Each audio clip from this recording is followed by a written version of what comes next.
आज हम लोग अपना डे 2 स्टार्ट कर रहे हैं और हम लोग लास्ट क्लास में जो भी हम लोग पढ़े थे उसको रिवीजन थोड़ा बहुत करते हैं।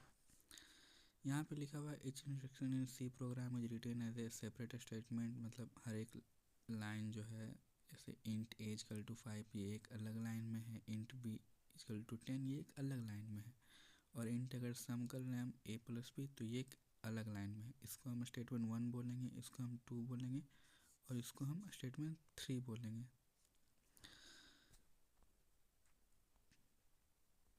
These statement in program must be appear in the same order। इसका सिंपल सा अगर हम लोग मतलब निकालें तो ये बोल रहा है कि सबसे पहले जो है ये अगर हमारा कोड लिखा हुआ है, फर्स्ट में जो कोड लिखा हुआ है वो पहले एग्जीक्यूट होगा, और जो सेकंड लाइन में कोड लिखा हुआ है वो सेकंड बार में एग्जीक्यूट होगा, और आउटपुट हमें मिलेगा हेलो वर्ल्ड। यहाँ पे हेलो वर्ल्ड इसलिए हमें मिल रहा है क्योंकि हमने यहाँ पे बैकस्लैश एन का यूज नहीं किया है, जिसके कारण से एक ही लाइन के अंदर हमें इनपुट मिल रहा है। और यहाँ पे गैप इसलिए मिल रहा है हम लोगों को क्योंकि यहाँ पर हम लोगों ने एक स्पेस का यूज किया है, जिसके कारण से हमें गैप भी मिल रहा है, वरना वे भी नहीं मिलता ये, नहीं तो ये दोनों जो है सटे हुए रहते।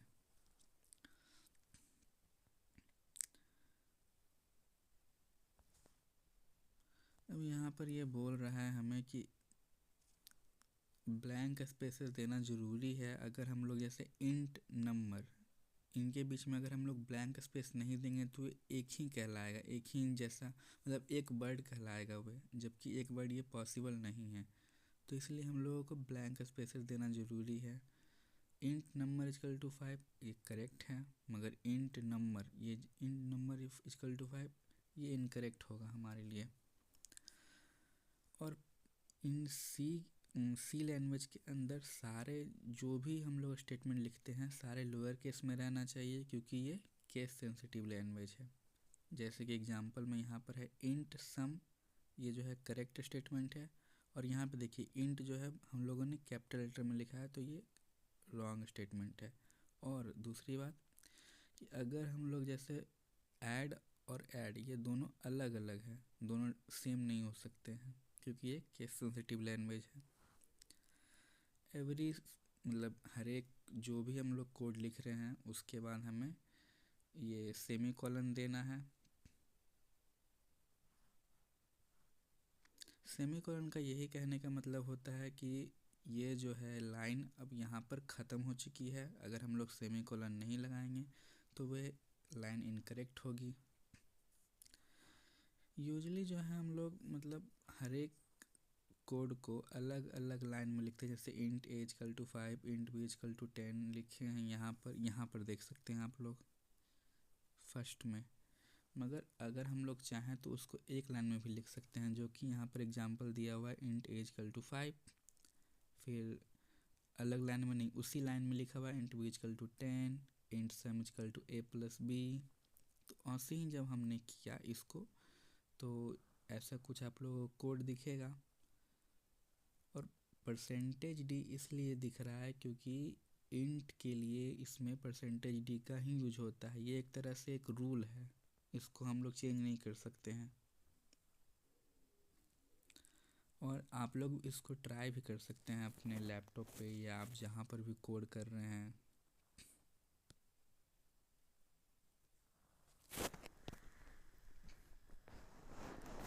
अब हम लोग फर्स्ट कोड की तरफ आते हैं, तो ये एक कोड लिखा हुआ है और इसमें लिखा हुआ है कि ये गलत कोड है। और अगर हम लोग देखें तो 10 + 5 15 हो सकता है, 10 - 5 5 हो सकता है, 10 × 50 हो सकता है, और ये 2 हो सकता है। एक्सप्रेशन जो है हमारा वो वैलिड है, but output will be not be printed properly because there is no format specifier. यहाँ पर जो है एक चीज़ की मिसिंग है और वह है परसेंटेज डी। परसेंटेज डी अगर नहीं रहेगा in this code, percentage D is a format specifier for integers. Integers के लिए हमेशा परसेंटेज डी ही यूज होगा, और परसेंटेज एफ जो है यूज होगा वह फ्लोट वैल्यू के लिए। जैसे अगर किसी नंबर में 2.3 हमें लिखना है तो उसके लिए हम लोग फ्लोट का यूज करेंगे। और एक और चीज़ दोनों कोड में हमें डिफरेंस दिख रहा होगा कि एक कॉमा का डिफरेंस है। तो कॉमा इसलिए हम लोग मतलब लिख रहे हैं क्योंकि ये मतलब बता रहा है कि ये अब इस मतलब सेपरेट कर रहा है वेरिएबल्स को, एक्सप्रेशन को एक तरीके से।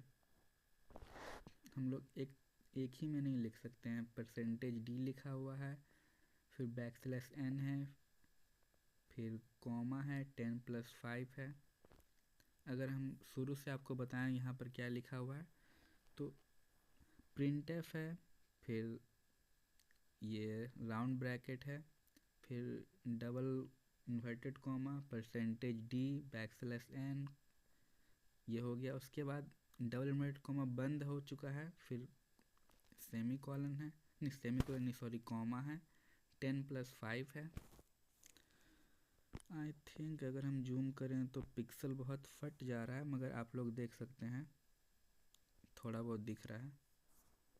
और यहाँ पे लिखा हुआ भी है करेक्टेड स्टेटमेंट कैसे हो सकता है, परसेंटेज डी ऐड करके एंड कॉमा ऐड करके।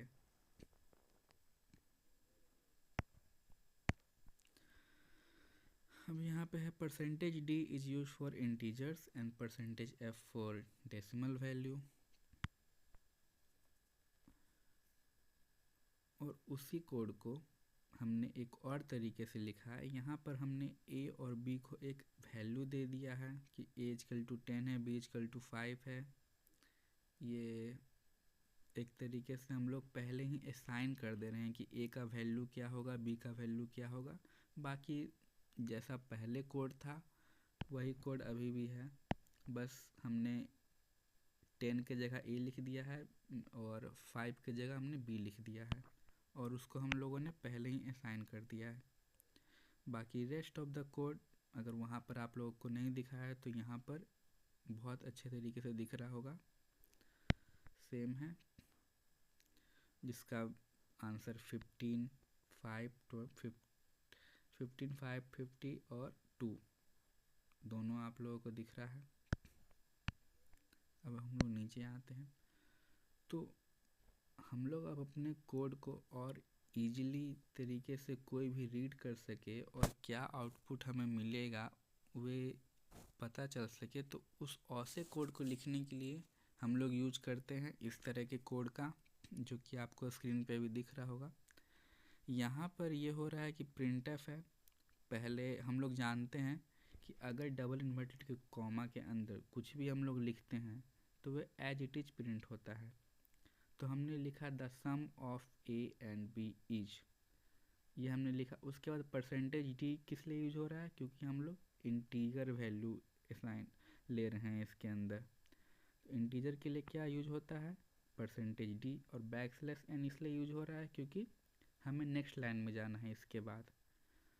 तो अगर ये पहला कोड हमें, अगर सिर्फ हम लोग पहला कोड पे ध्यान दें तो उसका आउटपुट क्या आएगा हमारे स्क्रीन पे, the sum of a and b is, a plus b का वैल्यू आ जाएगा, 10+5 15 होता है। और ये कॉमा आप लोगों ने ऊपर देखा ही है कि क्यों यूज हो रहा है। उसी तरह से अगर सेकेंड लाइन पे आए तो है हमारा the subtraction of a and b is, double inverted comma के अंदर कुछ भी हम लोग लिखेंगे तो एज इट इज प्रिंट होगा। और परसेंटेज डी बैकस्लैश एन का यूज क्यों हो रहा है, क्योंकि परसेंटेज डी हमें क्या बताता है, वे एक इंटीजर वैल्यू असाइन कर रहे हैं हम लोग यहाँ पर, इसलिए परसेंटेज डी होगा। और कॉमा ए माइनस बी, ए माइनस बी हमारा हो गया, जो कि होगा 10-5, तो हो जाएगा हमारा 5। अब हम लोग आगे बढ़ते हैं। एक प्रॉब्लम हमें यहाँ पर देखने के लिए मिल सकता है बाद में, जब हम लोग आगे बढ़ें। तो 10 डिवाइडेड बाई 5 कर रहे हैं तो अभी हमारा आंसर इजीली तरीके से 2 आ जा रहा है।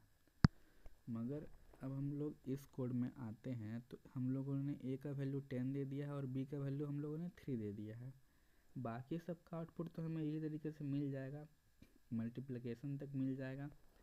जब हम आते हैं डिवाइड पर तो 10 डिवाइडेड बाई 3 होता है 3.333 समथिंग लाइक दैट। तो उसका आंसर हमें बस 3 मिल रहा है। और ये इसलिए ऐसा हो रहा है क्योंकि इंट जो है सिर्फ इंटीगर वैल्यू स्टोर करता है, वह डेसिमल वैल्यू स्टोर करता ही नहीं है। तो अगर हमें इसे फिक्स करना है तो हमें किसका यूज लेना पड़ेगा? इसे फिक्स करने के लिए हम लोग यूज लेंगे फ्लोट वैल्यू का या फिर डेसिमल वैल्यू का यूज लेंगे, मगर उसी को हम लोग यहाँ कोडिंग की दुनिया में उसे फ्लोट कहते हैं। यहाँ पे लिखा हुआ भी है, this is happening because this is int value can not store decimal, it only store numbers. अब हम लोग को अगर इसे फिक्स करना है तो हम लोग यूज करेंगे by the help of the float. अब इंट ए इक्वल टू हम लोगों ने 10 दे दिया और फ्लोट बी इक्वल टू 3 दे दिया। और हाँ, इंट अगर हम लोग लिख रहे हैं तो उसके बाद हम लोग ए की जगह B, C, D, X, Y, Z, num1, num2, num3 कुछ भी लिख सकते हैं। और वैसे ही फ्लोट के बाद हम लोग B, C, D all alphabet या फिर कुछ ऐसा भी दे सकते हैं, फ्लोट रेडियस, फ्लोट सरकमफेरेंस, कुछ भी दे सकते हैं, उससे कोई मतलब नहीं है। बस अब हम लोग यहाँ पर अगर बाकी सब तो हमारा सेम ही रहेगा, जैसे कि the sum of a and b is 13.00000 आ गया है, सब्ट्रैक्शन में वही 7.000, मल्टीप्लिकेशन में 13.000, डिवाइडेड में 3.333 समथिंग लाइक दैट आ रहा है। अब यहाँ पर एक और प्रॉब्लम क्रिएट हो रहा है कि हमें मतलब बहुत सारे जीरोस मिल जा रहे हैं आफ्टर द पॉइंट, मतलब डेसिमल पॉइंट के बाद हमें बहुत सारे जीरोस मिल जा रहे हैं। तो इसको भी फिक्स करने का सलूशन है, सेम कोड को हम लोगों ने लिखा है, बस उसके आगे परसेंटेज एफ है, यहाँ पर भी परसेंटेज एफ है, यहाँ पर भी परसेंटेज एफ है, यहाँ पर भी परसेंटेज एफ है, ये आप लोगों को आसानी से दिख रहा होगा। उसके आगे जस्ट आगे हम लोग अगर 0.2f लगा देते हैं तो ये शो करता है कि जो डेसिमल के 2 पॉइंट के बाद तक हमारा वैल्यू स्टोर करेगा ये। जैसे कि यहाँ पर हम लोगों ने लिखा है the sum of a and b is percentage 2f backslash n inverted comma बंद होगा। तो आउटपुट में हमें क्या मिलेगा? The sum of a and b is 13.00, ये 2 वैल्यू तक हमारा स्टोर हुआ। और सेम डिवाइडेड में भी सेम होगा, हमारा मेन डिवाइडेड का ही लफड़ा होता है, तो वे यहाँ पर अच्छे तरीके से हमें दिख रहा है divided of a and b is 3.33। और यहाँ पर आप लोगों को मतलब जो मैंने बोला वही सेम बात यहाँ पे लिखा हुआ है। अब एक और लफड़े पे आते हैं कि ऐसे तो बहुत सारे लफड़े होते रहते हैं हमारी लाइफ में, मगर ये कुछ अलग टाइप का लफड़ा है। जैसे कि अगर हम लोग इंट ए इक्वल टू 10 ले लेते हैं, इंट बी इक्वल टू 3 ले लेते हैं, अगर उसको हम लोग फ्लोट में स्टोर करवाते हैं, जैसे मैंने आपको बोला था इंट के बाद आप लोग कुछ भी लिख सकते हैं, तो ऐसे ही फ्लोट के बाद हमने क्या लिख दिया? रिजल्ट लिख दिया है यहाँ पर। तो इसका जो है वैल्यू हमें मिलेगा 3, जबकि इसका वैल्यू हमें मिलना चाहिए था 3.33333 मिलना चाहिए था, मगर इसका वैल्यू हमें 3 इसलिए मिल रहा है क्योंकि ए जो है वे क्या है? इंट में है, बी क्या है? इंट में है। दोनों जब इंट में है तो 10/3 क्या हो जाएगा? 3.333, मगर इंट में होने के कारण ये बस 3 को स्टोर करेगा। जब 3 को स्टोर करेगा उसके बाद जो है ये फ्लोट में भेजेगा इसको। तो जब इसने फ्लोट में इसको भेजा तब आ रहा है यहाँ पे आंसर 3.00000। अगर यहाँ पर सिर्फ इंट रहता तो इसका आंसर आता 3। अगर आप लोग को ये समझने में थोड़ा दिक्कत हो रहा है तो ये समझिए ऐसे कि इंट ए इक्वल टू 10 है, बहुत सही है, इंट बी इक्वल टू 3, ये भी बहुत सही है।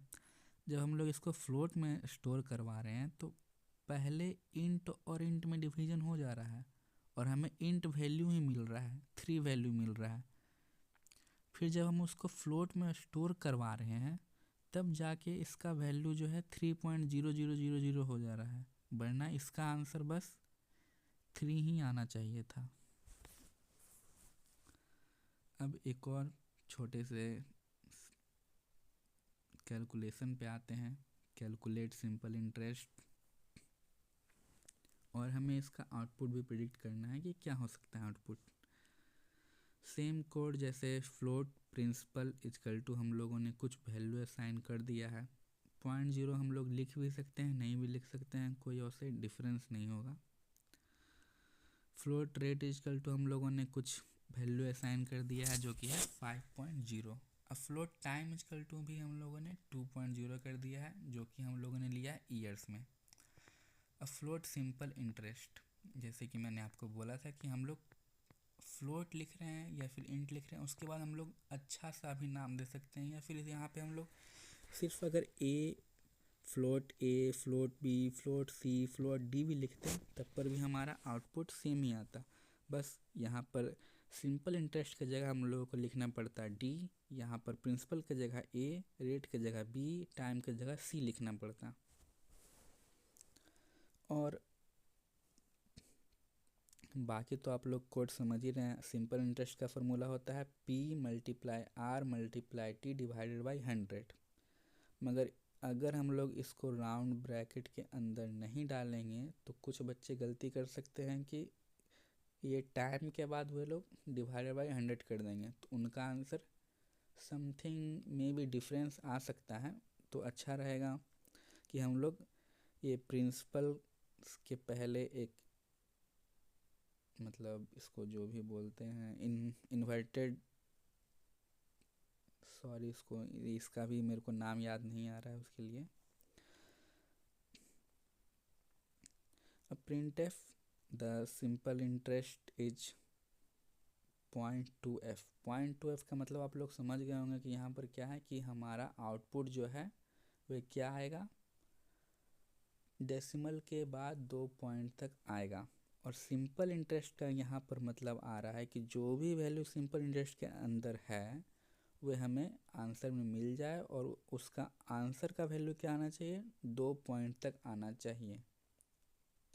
अगर मान लीजिए इसका आंसर पूरे कट जा रहा है, 60 आ रहा है, तब पर भी इसका आंसर हमें किस में मिलेगा, 60.00, क्योंकि हम लोगों ने किस में स्टोर किया है, इसको फ्लोट में स्टोर किया है। अगर यहाँ पे इंट में स्टोर करते हैं तो हमें मे बी एरर मिलता है, क्योंकि फ्लोट एक जो है बड़ा वैल्यू है और उसके बाद हम लोग उसको इंट में स्टोर कर रहे हैं, तो सम काइंड ऑफ एरर आप लोगों को मिल सकता है। बाकी आप लोग अगर कोड करिएगा तभी पता चलेगा कि क्या एरर आ सकती है, क्या एरर नहीं आ सकती है। प्रिंटफ वाला अगर आप लोगों को मैं दोबारा समझाना चाहूँ तो द सिंपल इंटरेस्ट इज, यहाँ तक तो आप लोगों को कोई दिक्कत नहीं होना चाहिए, क्योंकि प्रिंटफ के अंदर डबल इन्वर्टेड कॉमा के अंदर कुछ भी हम लोग लिखते हैं तो सेम इट इज प्रिंट करेगा वह, उसमें कोई दिक्कत नहीं होना चाहिए आप लोगों को। बाकी बाद में कॉमा लगा के हम लोग सिंपल इंटरेस्ट लिख रहे हैं, इसका मतलब सिंपल इंटरेस्ट के अंदर जो भी वैल्यू आएगा वह हमारा ये इज के बाद प्रिंट हो जाएगा। इज के बाद ये 0.2f जो है ये हमारा डिनोट कर रहा है कि फ्लोटिंग वैल्यू है, और इसका जो है 2 पॉइंट तक हमें इसका आउटपुट लेना है बस।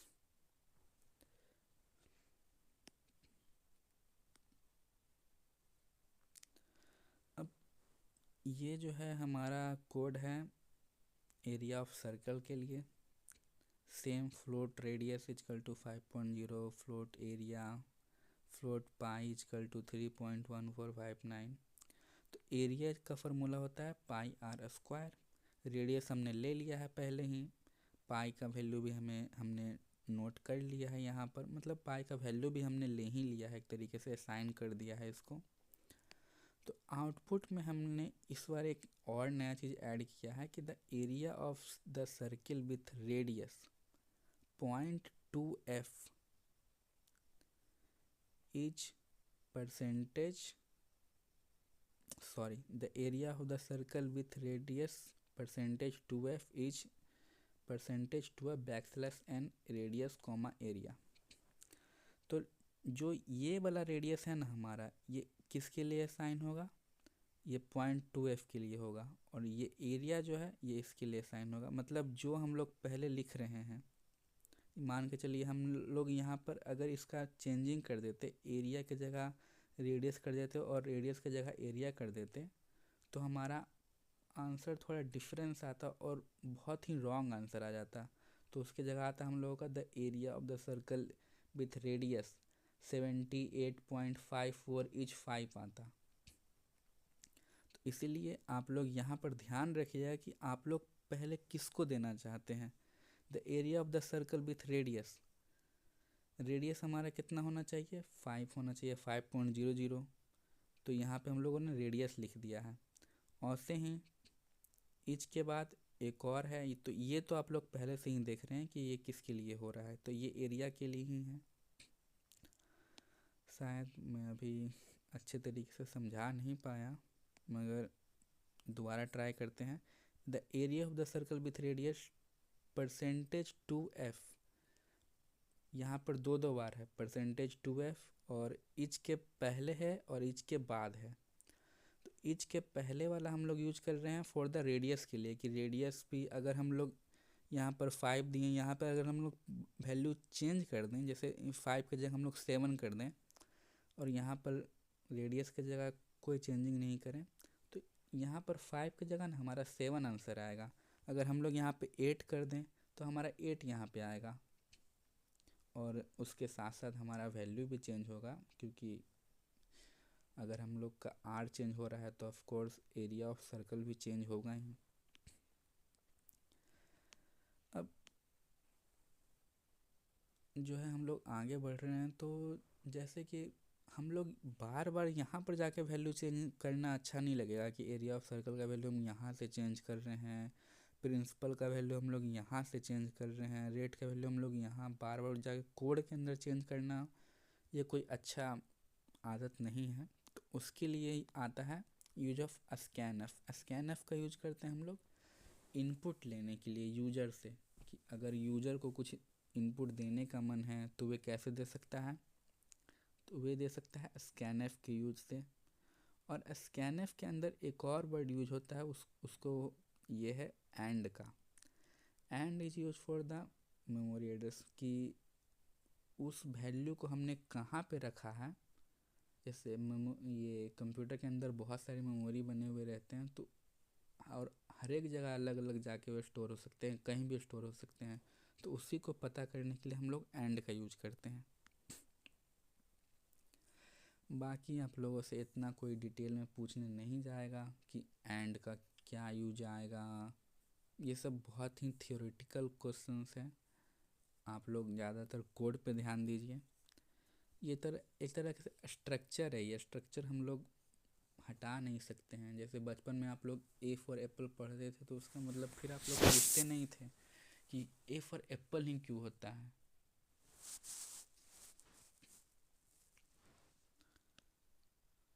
जो भी कोड एक बार लिख दिया गया है, वे असाइन हो गया है, तो वे बस असाइन है, वे रूल है एक तरीके से, उसको हम लोग चेंज नहीं कर सकते हैं।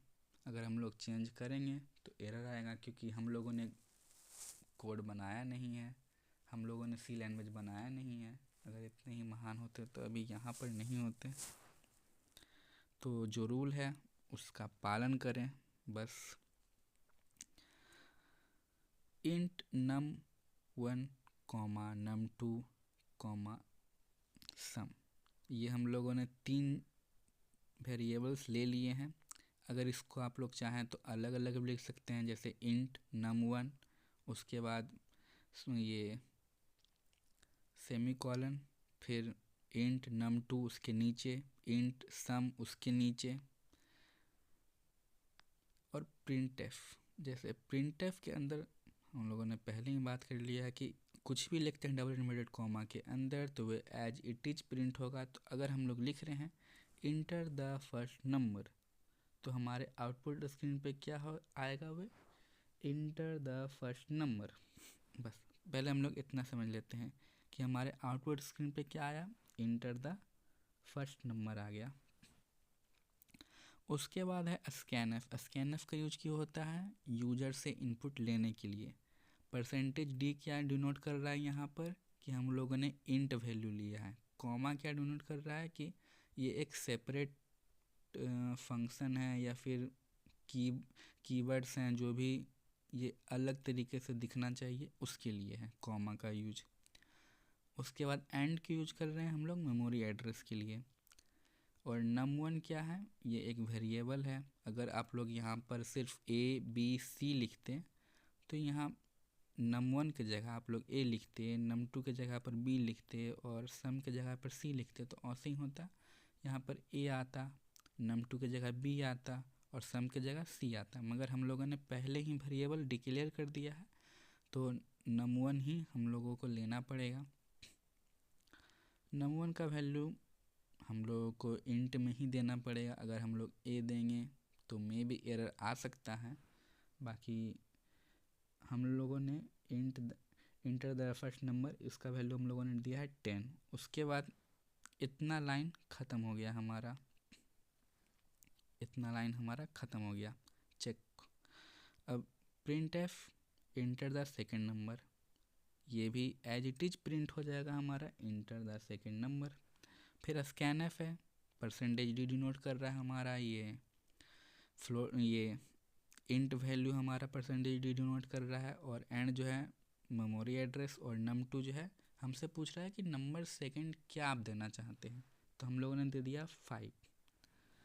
अब सम इजकल टू एक हमने वेरिएबल लिया है और उसको हम लोगों ने डिक्लेयर कर दिया है num1 प्लस num2, मतलब num1 में जो भी हमने वैल्यू दिया है वो क्या है 10 और num2 में 5, तो उसका वैल्यू कितना हो जाएगा 15, जो कि 15 हमारा किस में स्टोर हो गया है, अभी सम के अंदर हो गया है स्टोर। अब यहाँ पर हम लोग देखते हैं printf the sum of percentage d यहाँ पर क्या डिनोट कर रहा है कि यहाँ पर आएगा कौन सा value, int value. And percentage d यहाँ पर भी कौन सा वैल्यू आएगा, इंट वैल्यू आएगा। इज परसेंटेज डी यहाँ पर भी इंट वैल्यू आएगा। और हम लोग num1 लिख रहे हैं तो यानी कि num1 का जो भी वैल्यू है वो यहाँ पर आ जाएगा। num2 हम लोगों ने सेकंड बार में लिखा है तो num2 का जो भी वैल्यू होगा वो यहाँ पे आ जाएगा। और सम है तो सम का वैल्यू यहाँ पर आ जाएगा। अगर आप लोग छेड़खानी करने का आप लोगों का मन है, खुराफाती दिमाग है आप लोगों का, तो आप कर सकते हैं num2 के जगह num1 के जगह num2 करेंगे तो अभी हमारे आउटपुट स्क्रीन पे क्या दिख रहा है, the sum of 10 and 5 is 15। अगर आप लोग यहाँ पर इंटरचेंज कर देंगे तो आप लोगों के आउटपुट स्क्रीन पे दिखेगा the sum of 5 and 10 is 15। ये आप लोग ज़रूर करके देखिएगा।